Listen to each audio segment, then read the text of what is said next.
10x your service design offering with Smaply. Take 20% off any order with This Is HCD 20 off. Let's superpower you and your design team's potential. Sign up at smaply.app. Enjoy the episode from your friends at Smaply, helping support This Is HCD podcast. Hey everyone, and welcome back to the podcast. Today we're diving into an exciting and transformative conversation about design and psychedelics, mental health and the future of healthcare. I'm Gerry Scullion, and in this video I'll be sharing insights on how design can be a powerful force in mental health, education and healthcare, especially as we explore the intersection with psychedelics. Now let's start talking about design itself. Design isn't just about making things look good, it's about reimagining and reshaping the way we experience the world. Now my journey began way back in the early 2000s in industrial design, but I quickly saw that design could be a much more transformative tool in life. Design isn't just for designers, it's for everyone, and each of us have the capacity to design solutions that improve the systems that we're part of. Now let's start talking about today's wonderful guest, Tracy DeLuca. In this conversation we speak about psychedelics and design, and psychedelics have captured the attention recently not just for recreational use, but for their potential to unlock creativity, unlock or improve mental well-being, and microdosing. This term, for instance, has shown promising effects on mental clarity and creativity, and this is especially relevant for those in the creative fields who are constantly pushing the boundaries and exploring new ideas. It's a topic that has come up many times over the years in pre-conversations for podcasts. I truly probably didn't feel confident enough to tackle the ground, but in this conversation we're going to explore the topic fully. I think it's going to be fascinating because we're going to explore how the space is evolving and how it's challenging the regulatory systems, mainly in the US. Let's jump straight in.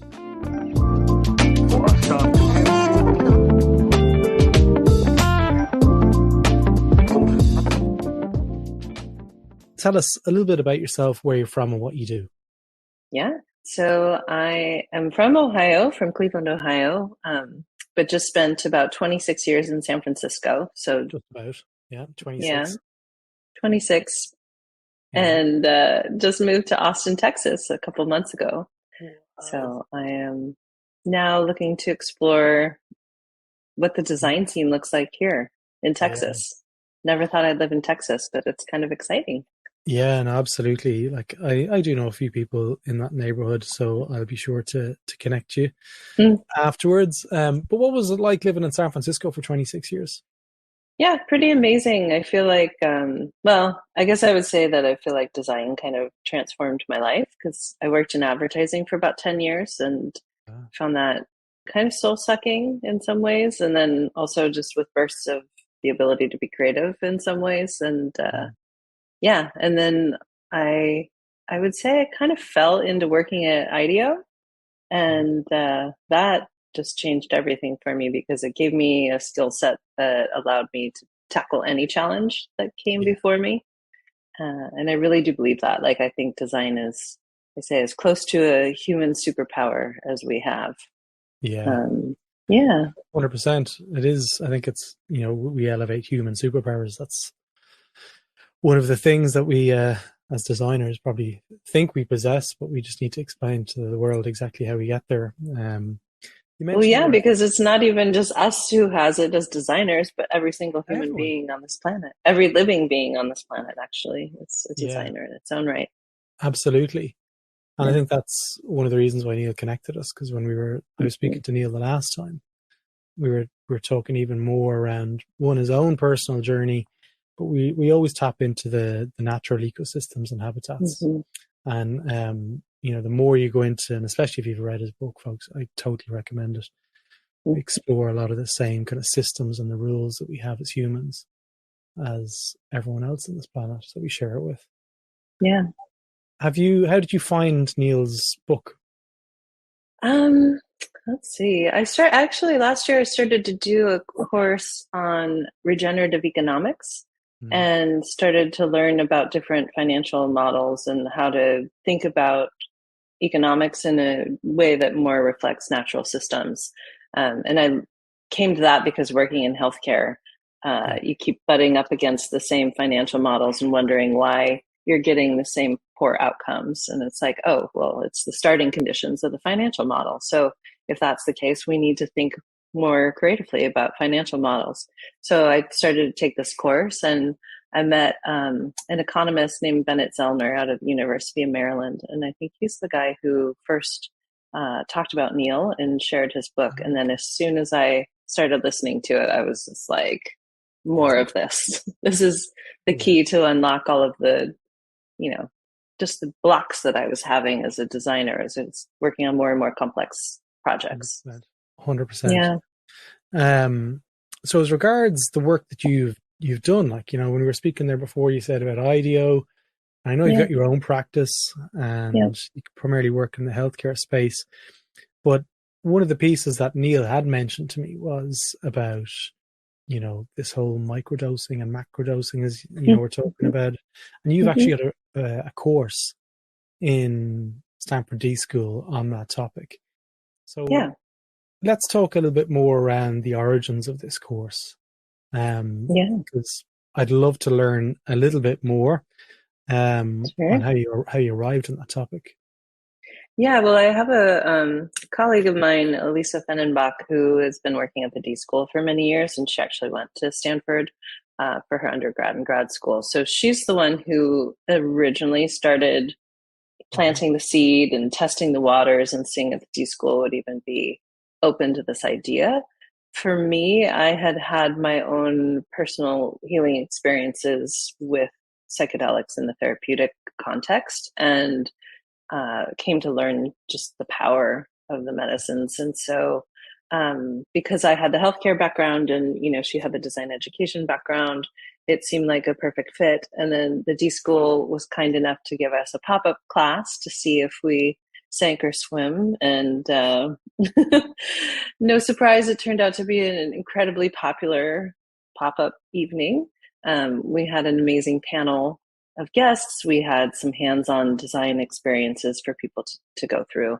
And the D School was, pretty pleased with the outcome. And then they offered us the course. So 2 years ago, we taught the first class. And really, it was obviously a prototype. We weren't sure who was going to even sign up.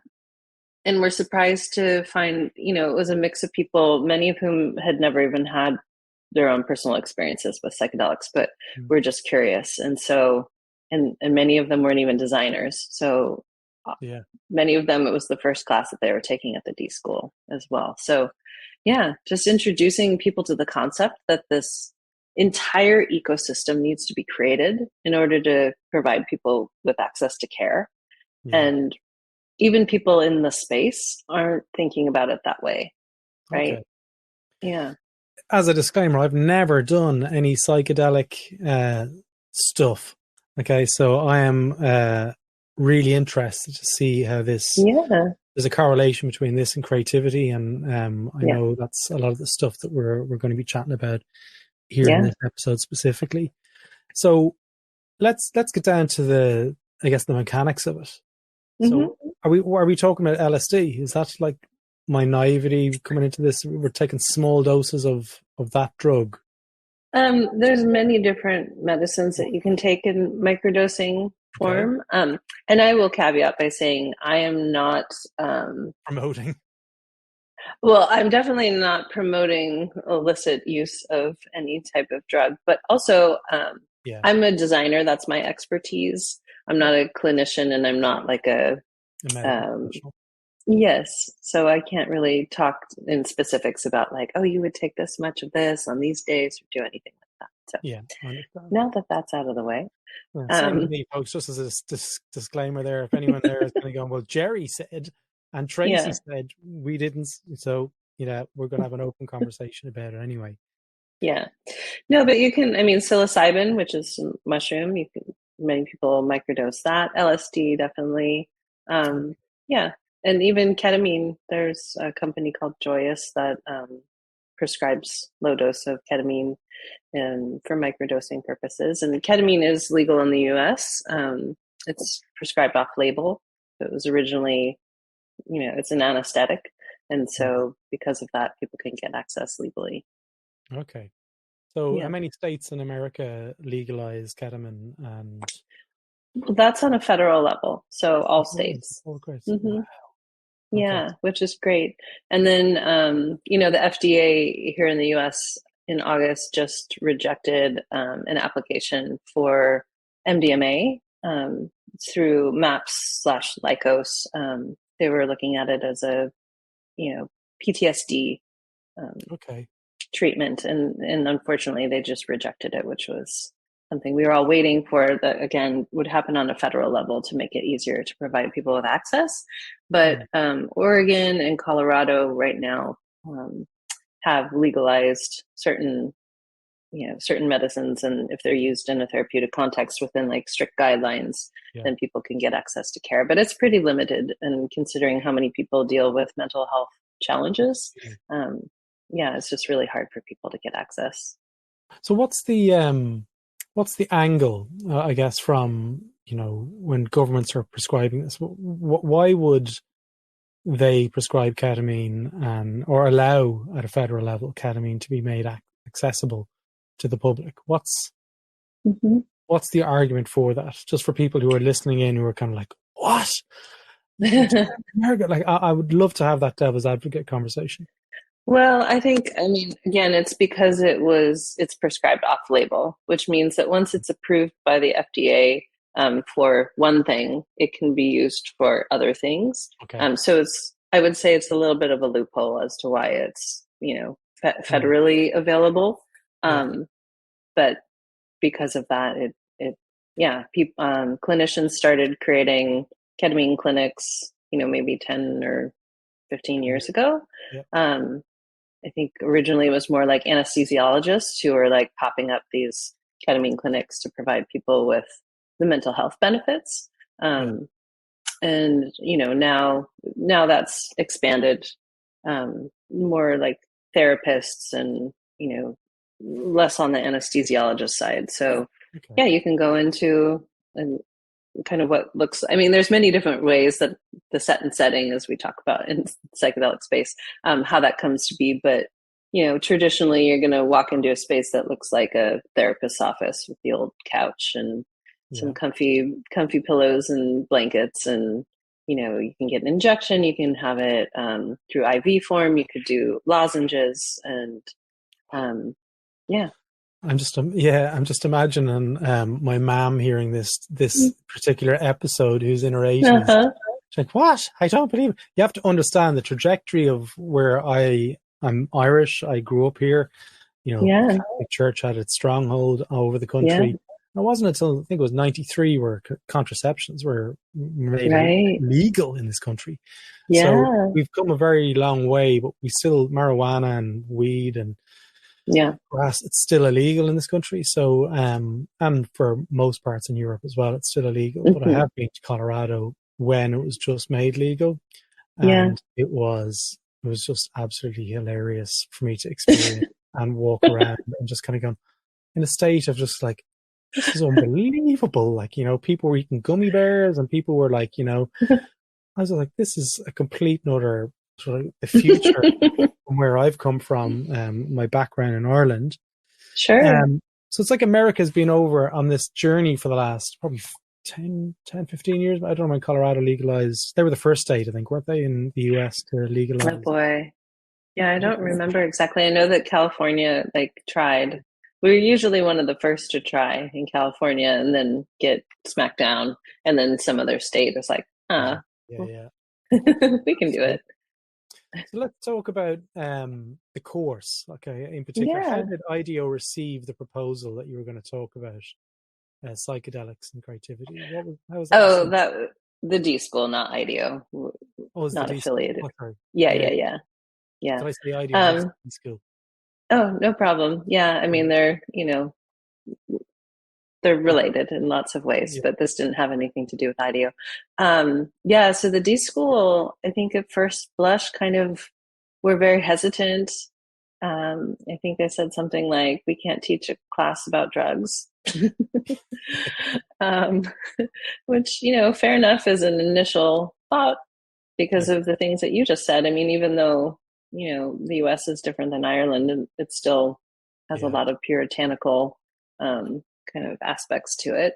But we had an advocate within the D school who really was championing this. And, when you understand that it's actually medicine, and not just saying that in like a hippy dippy kind of way, but like in a true, there's now been extensive research done on all sorts of different molecules proving its efficacy for a lot of mental health conditions. And knowing that we haven't had any kind of breakthrough therapies for decades in the mental health space,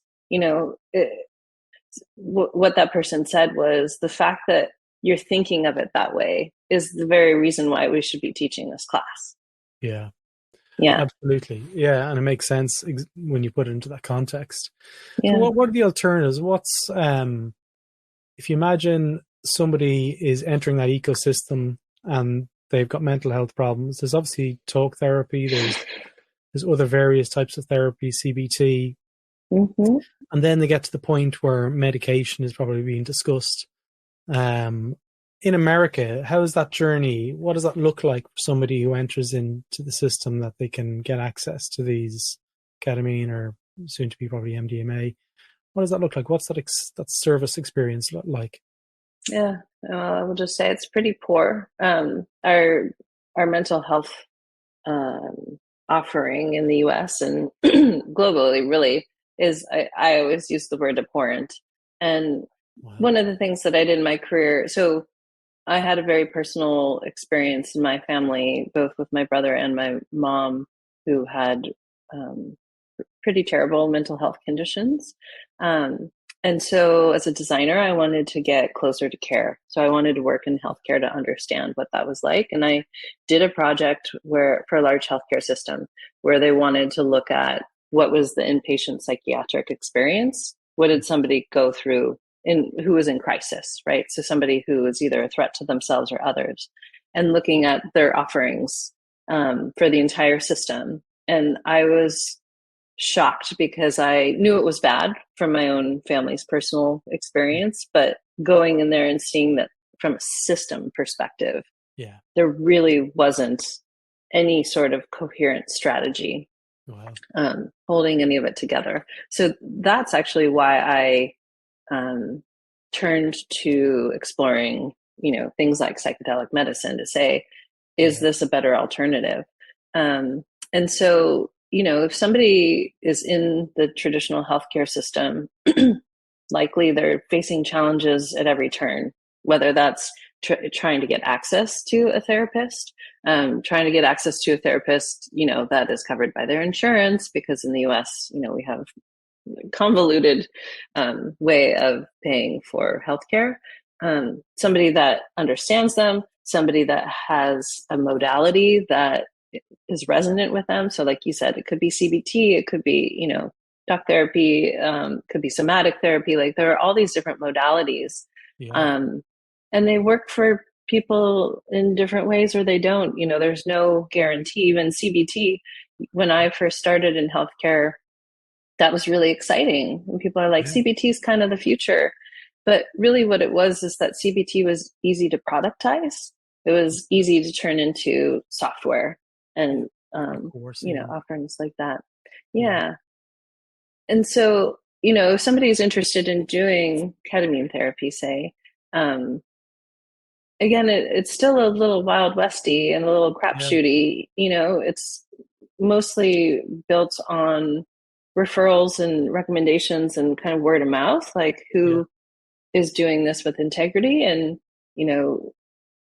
I think a lot of people don't even know the questions to ask, and they're in a complete state of desperation because they've tried the medications, right? They've gone through all of the SSRIs or, different antidepressants, and those aren't working for them. So by the time they're considering something like ketamine, they kind of aren't interested in like the critical thinking aspect of, sussing it out.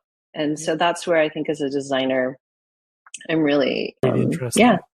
Yeah. Absolutely. When you frame it that way, that there hasn't been any serious breakthroughs in so long. And now there's this opportunity to explore it further, and it's not anything. We were talking a little bit before around where I'm from in Ireland, and thousands and thousands of years. Pagans, lots of other historical facts happened in the area I grew up were in Christianity. St. Patrick lighting the fire in the Hill of Tara and so forth, that Christianity was brought to Ireland, if you believe that.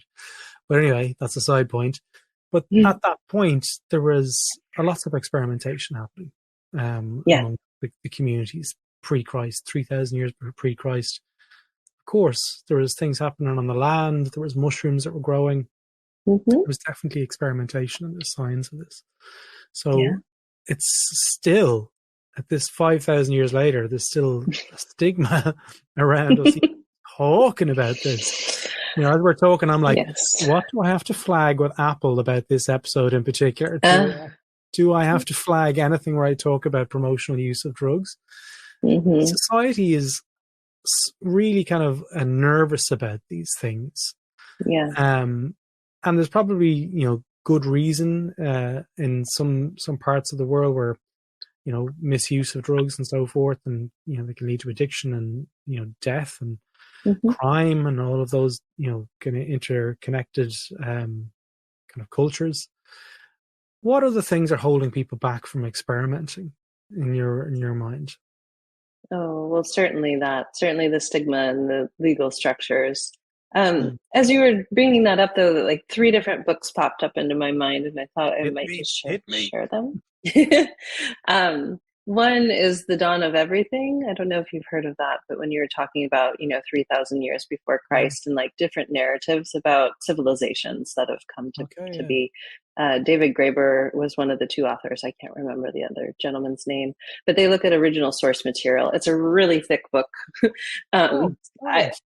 I recommend listening to it, kind of, you know, versus reading it. But it really like helped transform how I thought about, you know, we were talking a little bit earlier about just, you know, whether ancient civilizations were civilized or not, quote unquote, as I don't know, that term seems like a little outdated, but just like the complexity of societal design that existed in these eras and how we don't really know about them as well, because we kind of discounted indigenous voices or, you know, like these ancient wisdom traditions. The other was Brian Marescu's, his book is called The Immortality Key. And that one has more to do specifically with psychedelics, but, you know, he's really looking at ancient texts to help understand, like, oh, in, you know, ancient Greece, they actually had these rituals where they used, they think, psychedelic, you know, some sort of psychedelics in their annual rituals. People would go to a certain location, and maybe it would only happen once in their lifetime. And it was like this really special, important thing. So that, and then, oh shoot, what was the third one? Oh, when you were talking about just the stigma and, you know, addiction and things like that, a book that really helped me change my understanding of drug use, I guess I would say, is Johann Hari's Chasing the Scream. Okay, and I've heard of that one.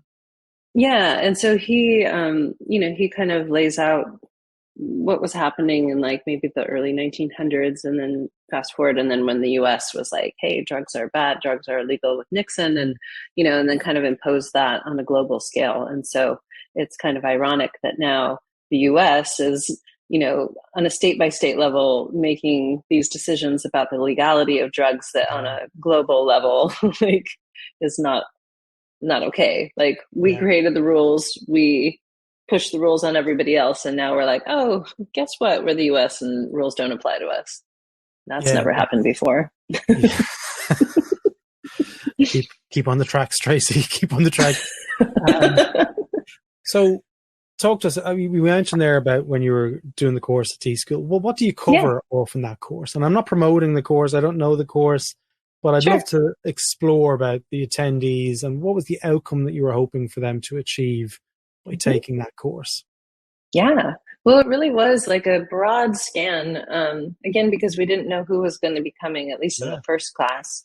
We wanted to create a class that we would have wanted to take, right? We had so many questions as designers. We were really coming at this from the question of, what role does design have to play in creating the psychedelic ecosystem. And so we kind of broke it down. We called it like 10 little journeys, because there were 10 courses, 10 classes. And we kind of loosely modeled it off of, psychedelic journey, where you have like an initiation or entry ritual. And, just as designers, we love to have thoughtful elements like that. But really, it was looking at it from all sorts of different perspectives. So we were inviting in experts who were clinicians or historians or economists. And, we wanted to give the students a really broad scan of the landscape and say, no matter what your personal interest is in this, you have a role to play, if you'd like, in helping design what the future of this could be. Yeah. So those journeys that you were talking about, we were speaking earlier around creativity. Mm-hmm. What are you seeing as evidence in terms of people who microdose or macrodose? And we'll talk about the differences between those. What can people expect to get out of macro or microdosing as regards access to increased creativity? Yeah. What have you seen? I mean, I guess I can just say, like, from more of a personal perspective, like anecdotally, I've heard really great things about microdosing, where people feel like it's helped them both with, depression and anxiety and kind of more the mental health side of things, but also, yes, like opens them up to consider more possibilities than they're seeing in the day-to-day. So microdosing does mean subperceptive. So when you take it, you don't feel like you're tripping or you're a Burning Man or anything. It doesn't feel like anything. It's just more that it is in the background, kind of working its magic, I guess I would say. For me personally, though, I haven't really experienced that from microdosing. So, and Euphoria. I don't know, or even just like the lessening of depression. Like maybe because it's subperceptive, I'm not perceiving a difference. Who knows? Yeah. But I will say, go ahead. No, go ahead. I was just going to say, but with macrodosing, you certainly are aware that you are having an experience that is altered from typical consciousness. And in my own experience, I have felt like just a powerful well of creativity, like just a force, and recognizing the infinite potential that exists to create anything that you want in the world, which is there. It's amazing. How do you find with microdosing? And I haven't asked you the question if you are microdosing right now, but you're more than welcome to share if you are. But how that interconnects with other services. For instance, if you have a car crash when you're microdosing, does that impact your insurances? How does that impact your healthcare subsidies that you have to pay for your private healthcare in America? If you are, if you accidentally started a fire, can the insurance company use that against you because there's evidence there in your bloodstream that you're microdosing? Is there any evidence around how other services can perceive misuse? I have no idea, but I can make some guesses. Yeah. They're not going to love that, and they're going to use that as a loophole. So, I really don't know. And I guess I would say, I'm sure that there are laws on the books around that already from just like a legal drug perspective. But if you're trying to make the case that you're using it therapeutically, I guess I wouldn't think that would hold water in a judicial system. Yeah, absolutely. I'm sure it's already been encountered in the courts in America as regards marijuana use. If they have an accident, they can say, well, I've got a car. Yeah, impaired driving. Yeah, absolutely. It's a medicine, like it's just the same. I'm sure that's probably the case. But if anyone out there is listening and wants to help us answer that question, I'd be curious to know. Yeah, it's just like I'm trying to break it apart. I'm trying to understand how it roll within the broader societal ecosystem and the impacts that has, Yeah. So as regards, how you find the industry, like, and their acceptance to taking this, because I know the course has run a couple of times, I think, since the prototype. Yeah. What kind of people were attending the course, and what were they saying at the very end of it? Were they rushing to their doctors to get, prescriptions to go microdose? I mean, well, I'll just say, like, the types of people who were coming to the course was a broad mix. We had everything, from undergrads who maybe were just starting to take their first design courses, to business. We have a lot of business school students who come for the first class, and there's kind of a shopping period at Stanford. So, like, the first couple of weeks you can, like, try on courses. And I will say, like, we have a lot of business students in the first class, and then usually by the second class we have like one or two, because they recognize that our class isn't how to make a windfall of cash in psychedelics, right? It's like a more nuanced conversation. And they go, oh, I can make more money starting an AI business or whatever, so I'll just go do that. I don't know what they think, but but we also have, what's that? It doesn't tick the box maybe for some of them.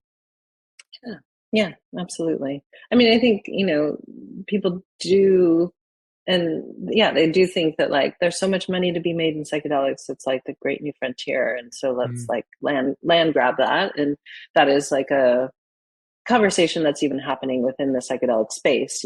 People who have been in the space for long periods of time, and it's very relational, and, it's not as transactional.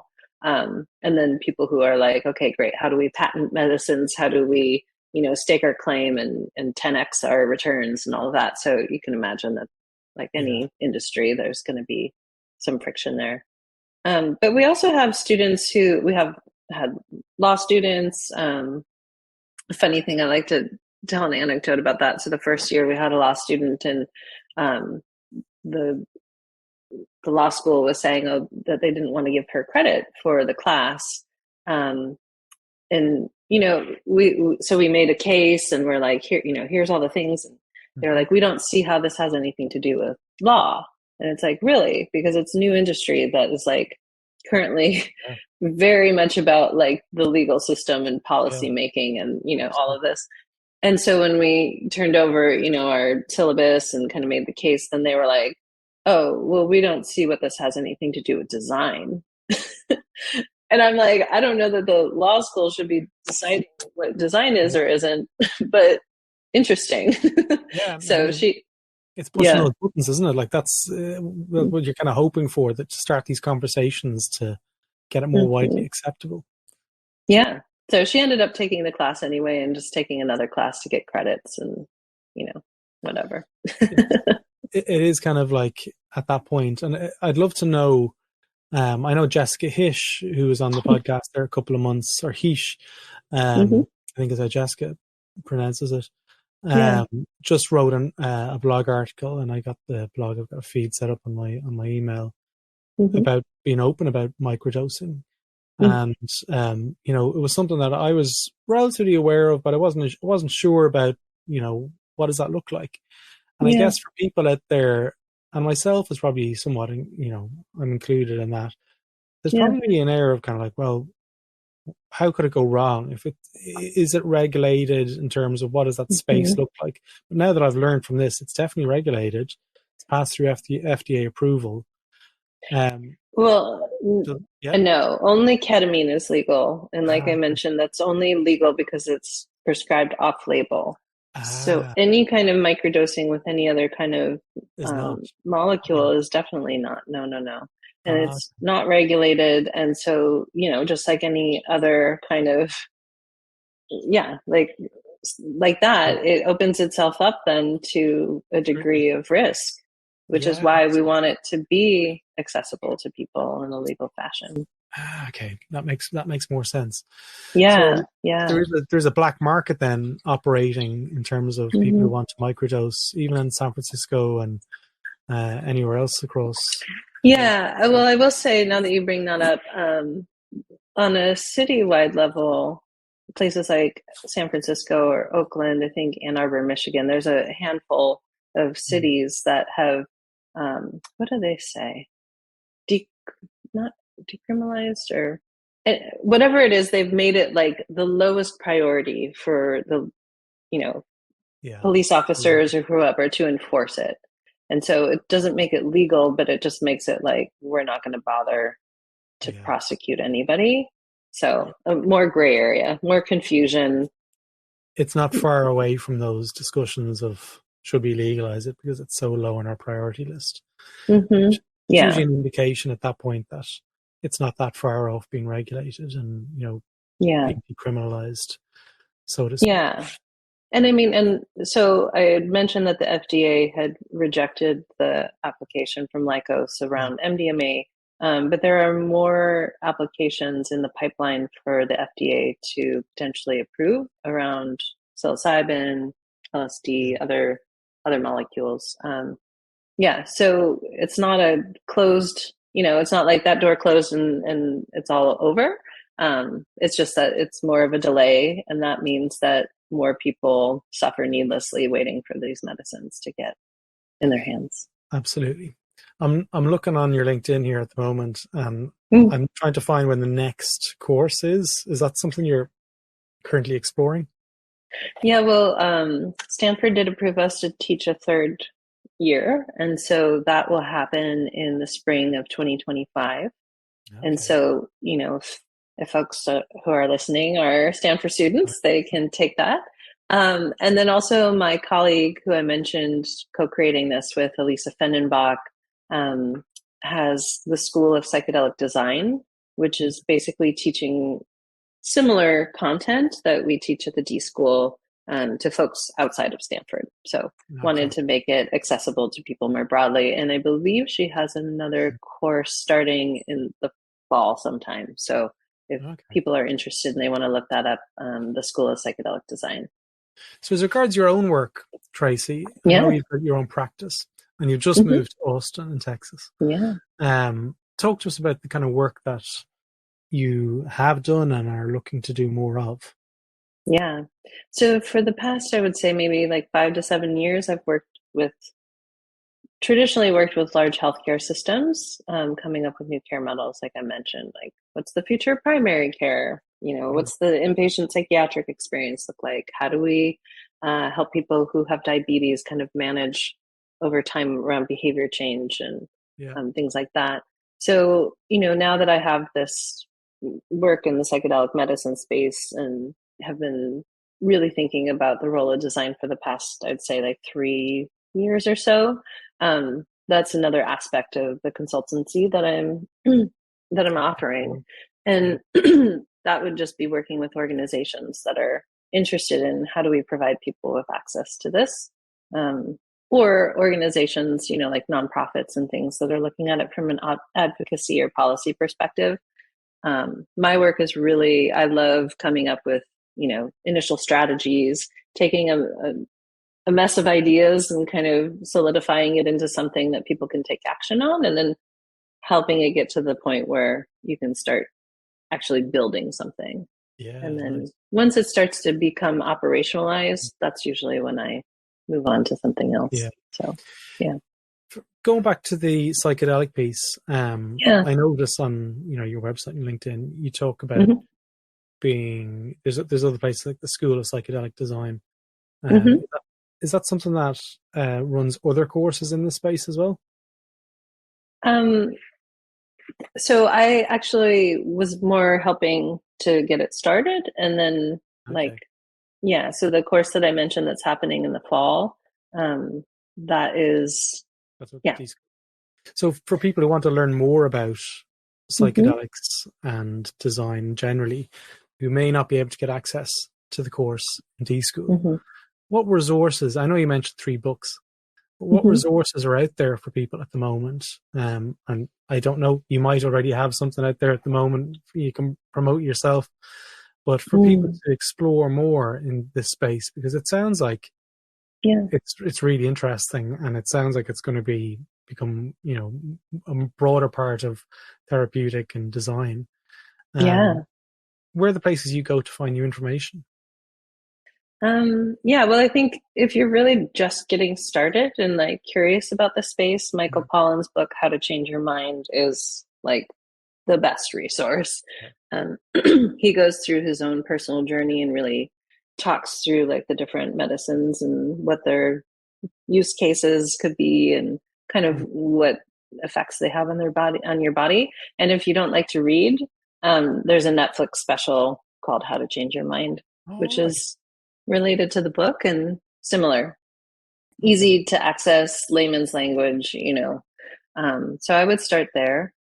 If you were more in the space and just curious about like keeping up with, you know, the latest and greatest, I would say there's a couple great newsletters that go out. One is called Psychedelic Alpha. I would say that's more like if you're in the industry and you're kind of interested in like the movers and shakers and kind of what's happening. And then there's Tricycle Day, which is more of like it's more of like a fun and approachable. It has kind of a cheeky tone to it. Yeah. But again, it like serves up some good content around what's happening on a regular basis. And just kind of gives you follow you on LinkedIn as well. Oh, absolutely. Yeah, absolutely. Yeah. And there's also, there's a woman, Alexandra Plesner, who, Psychedelics Design is her organization. And she's been doing a lot of work also to promote design in psychedelics. I think that, you know, for folks like Elisa and I and Alexandra, it's like our mission to popularize the idea that design and psychedelics actually go together. Yeah. There's a lot of work that needs to be done, and we want it to be done with an intentional design process so that we make sure that we're getting the outcomes we want. Absolutely. Yeah. If people want to reach out to you, Tracy, what's the best way for people to do that? I can put a link to your LinkedIn, obviously, but if there's a website or business website. I wish I had a website right now. It's like the cobbler shoes situation where I keep being like, oh, I need to do that. I would say LinkedIn is probably the best at this moment. You can message me, you can follow me, do all the things there. Absolutely. And yeah. Absolutely. Listen, look, Tracy, thank you so much for your time today. Sorry for jumping. We were having a conversation. I was like, but come on, I think we're going to do a podcast because it's scheduled for a podcast. We're like, really? I love it.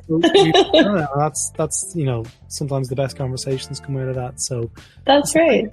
Thanks for giving me your time, your energy, and ultimately your vulnerability and being put on the spot and asking some questions that were totally unprepared. But I really loved speaking with you today, and I'm looking forward to hearing if there's anything that you want to promote to the people on the Human Centered Design Network, albeit that course or other courses that you do. Please just come back to us and let us know. I know our listeners would definitely love to explore that more. Thank you. Well, thanks so much for the opportunity. I mean, I wasn't thinking we were going to do this, but like, heck yeah, why not? Yeah, absolutely. Have a good one. You too.